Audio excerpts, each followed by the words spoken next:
Good morning, listeners, and I do hope you're all very well on this yet another beautiful Thursday morning, the 3rd of April. We have entered another month, and I hope you survived April Fool's Day. Anyway, we've had a request to talk about change, how to face change with openness and resilience. Now, listeners, we don't like change, do we? We get into our little groove, and even though it's not the best, we like our little uncomfortable comfort zone, as I call it. We don't want that to change because, in many ways, we have been taught better the devil you know than the one you don't. So let's look at this a bit closer. We hold on to the past, we hold on to things because it is the familiar. The brain, by and large, does not like change, and that's why it's so difficult to change a habit, to find a new way of thinking, because the brain has neurological pathways that becomes, let's call it the default setting.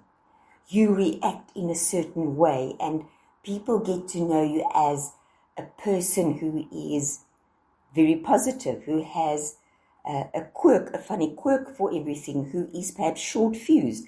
And really it is a neurological pathway that has been formed, and it becomes your default setting. And to change that, you have to make a concerted effort to stop a certain way of thinking and embrace a new way of thinking until the old neurological pathway has died off, and the new way of thinking now becomes the default setting. So just from that almost physiological point of view, it takes a concerted effort. You have to make the commitment to do things differently, to think differently, and to act differently. Next, we have to understand that we want life to be the way we think it should be. And if life doesn't correspond with the way we think it should be, then we're unhappy. We have this fixed idea that things are going to be a certain way, the relationship's going to be a certain way, I'm going to be in this job for the next 10 or 15 or 20 years. And if that doesn't turn out, we are unhappy, we battle. It is change. Now, the only two things that are certain in life is death and taxes. I'm sure you've all heard that expression. Change is inevitable. Just like the seasons change, I don't care how much you like your favorite season, mine is autumn, it is going to change to winter, which will change to spring, which will change to summer. And as much as we moan and say, oh, it's so hot, it's so humid, we're tired of the heat, the next change is on the way and we will survive it. So we get attached to a situation, and as I say, listeners, I call it the uncomfortable comfort zone, where people stay in an unhealthy relationship. Unhealthy for whatever reason. You're just not into the other person. The other person doesn't really fulfill you in all those good ways. The job is okay, but you're not really excited about getting up and going to work in the morning. You don't feel it is hitting all the right notes for you as far as perhaps challenge goes and stimulation, recognition. And maybe you've got a circle of friends, and there are some individuals in there that really irritate you, but you will carry on because you don't want to rock the boat. You don't want to change anything. And when the change comes, when a relationship ends, or you get retrenched or fired, as the case may be, or you have to move to a different place, we can go through a period of mourning where we feel the loss. And I experienced this with clients that have been retrenched due to company restructuring, where they did nothing wrong. They were really good at their job and they enjoyed their job, but economic conditions were such that the company had no choice but to let them go. And they go through a period of loss. But with some coaching and guidance, each one of those individuals, and some of them have been CEOs of companies, have gone on to be better and stronger and get the most amazing positions and are loving life again. So, what is resilience? There changes happened or is going to happen, and you are dreading it, or you are going through the process of, I'm battling to cope with change. Perhaps there's been internal changes in your company. Firstly, resilience is the term for bounce back. What is your ability to bounce back? And that is a personal attribute, if you will, but look at what you've overcome in your life. If you've ever been in difficult situations or situations where you've had to commit, let's say if you have written exams and you've gotten a qualification that you really had to work hard for, or a promotion you had to work hard for, or what have you overcome in your life? Look at that and draw on that. Resilience is also the mindset. Even if you've had a wonderful life, you've never had to face any adversity, you've been a lucky individual, and now you are faced with something that you've never had to face before and you don't know how to do it. Commit to being strong enough to get through it and to get to the other side. Don't let your fears rob you of the opportunity to learn and to grow. And without adversity, we don't grow. We are often pushed to our greatest achievements during periods of severe difficulty, of being tested. Whether it is the soldier who has to get through a particularly difficult situation, or that has been wounded and has to pull himself together and survive the situation. We have to, in that moment, say, I can do this and I will be okay, because I am going to look for the opportunity in this situation. Now, obviously, the listener that asked for me to talk about this did not tell me exactly what he was facing or dealing with. So again, as I say, my talk is general, and if the listeners wish to share more information, then that is always more helpful to them and to me to tailor my talk accordingly. But life is not made for our convenience. There are bumps in the road, and sometimes there are mountains to climb. And you are not the only one who's had to do this. There have been, I want to say, millions of people who faced the similar and even worse. And whilst that is cold comfort, if you're going to sit in a hole and say, woe is me, woe betide me, I am going to sit here and cry myself to death, or just hide in the corner and let life wash over me, you are going to have a really, really bad time of life, because this is only one of many obstacles you are going to have to face in life. So you have to cultivate the mindset. You have to be determined to say, this will not get me under. This I shall face, I shall overcome, and I shall be stronger and wiser for it. And again, listeners, if you need to speak to a life coach or a psychologist, do it. Get the skills and the knowledge that will strengthen you, that will equip you and empower you to face your particular situation. Don't sit there and think, what do? I have no clue where to turn. Make use of the resources available to you to get the knowledge, to get the support, to get the skills, to bounce back, to be resilient, and to be open to the possibilities that are hidden in this seemingly insurmountable situation.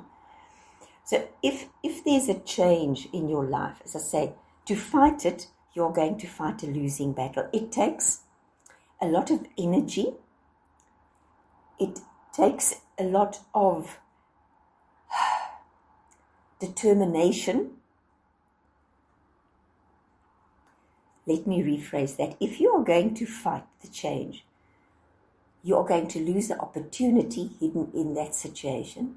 You are going to rob yourself of the energy you could have spent looking for the opportunity, cultivating your resilience, and you're going to fight a losing battle because, as I've said, change is inevitable. However, if you can welcome the change and say, you know what, I cannot control this, so I'm going to welcome it. And I'm going to be open to the possibilities in this situation. And I'm going to look for it. And I'm going to grow in the process of navigating this change. You will get through it stronger and wiser. Listeners, it brings me to the wonderful, and I say wonderful, fable of, in a faraway land, there was this king who built a palace. And in this palace, he built a hall with 1,000 mirrors in it for the entertainment of his guests. When he entertained all the very important people in his kingdom, people could wander in there and see 1,000 reflections of themselves, and they found this very entertaining and amusing.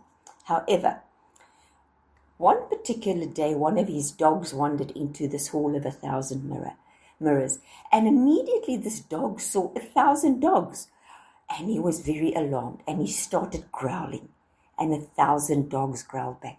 He started snarling, and 1,000 dogs snarled back. He started barking furiously and making threatening noises and posturing, and 1,000 dogs did all that back to him. Eventually, this poor dog was so exhausted that he dropped dead. 2 days later, one of the other dogs walked into the same hall of mirrors. He looked around and thought, oh, look at all these friends I've got.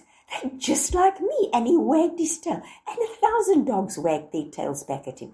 And he was joyful, and he bounced around, and 1,000 dogs bounced around, equally joyful. Well, this dog had such a good time, and he was so relaxed that eventually he just wandered out of the hall, really happy with himself and all the new friends he'd just made. Why am I telling you this? It's perspective. You can go into a situation and say, everyone's against me, everything's against me, this is not fair. And that is exactly what you'll experience. All that will be reflected back to you. Or you can say, well, I didn't choose this, but seeing that it's here, I am going to embrace it. I'm going to be resilient. I'm going to be open to the opportunity that this holds, whatever that is. And if I need to get support, I will get that.